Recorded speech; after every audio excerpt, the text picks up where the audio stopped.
লাইফে নতুন কিছু শুরু করতে যেয়ে কখনো মনে হয়েছে লোকে কি বলবে? হ্যাঁ, সেটা আমারও হয়েছে, এখনো হয়।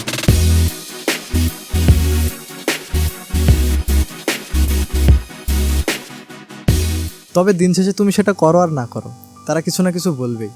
সেই সকল লোক না তোমার রেজাল্টটাই দেখে, এর পিছনে থাকা তোমার স্ট্রাগল, এফোর্ট, স্যাক্রিফাইস না।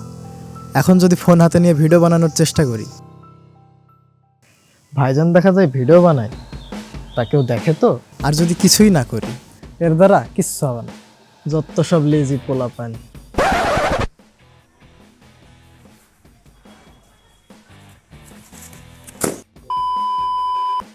ছোটবেলায় যখন আমরা কুল ড্রয়িংগুলো করতাম, তখন এই চিন্তা করতাম না কে কি বলবে।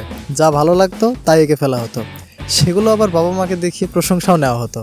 কিন্তু এখন কোনো কিছু করার আগেই সেই কাজের শুরুতে কী হবে আর শেষে কী হবে সেই চিন্তা করে সেই কাজটা শুরুই না করতে পেরে আমরা ওভার থিঙ্কার।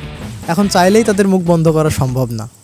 তারা তাদের মাথা ঘামিয়ে যা ভাবার ভাববেই, সে তুমি ভালো কাজ করো আর খারাপ কাজ। তার মানে এই না তুমি রোলিং আর স্ক্রলিংয়ে আসক্ত হয়ে বলছো my life my rules. Choose best, do best, make it perfect. Thanks to ChatGPT। এখন কথা হচ্ছে, তুমি কেন তাদের চিন্তায় নিজের মাথা খারাপ করছো? সেটা তাদের উপরই ছেড়ে দাও, তারা তাতে এক্সপার্ট।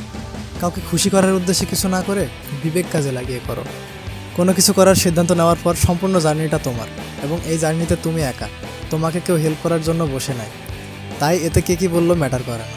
সেটা হতে পারে নতুন করে পড়াশোনা শুরু করা, বিজনেস বা নতুন কোনো স্কিল শেখা। শুরু করাটাই আসলে মেন, বসে থাকলে আসলে এটা কোনো দিক থেকেই লাভজনক হবে না। তাই মনে রাখো, গল্প যেখানে তোমার, সেখানে তুমি সেটা নিজের মতো করে তৈরি করো আর দেখিয়ে দাও। আল্লাহ হাফেজ।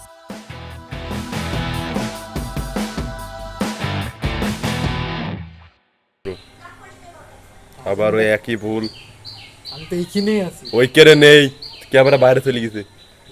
হালকা একটু ওদিকে নিয়ে সমস্যা কি?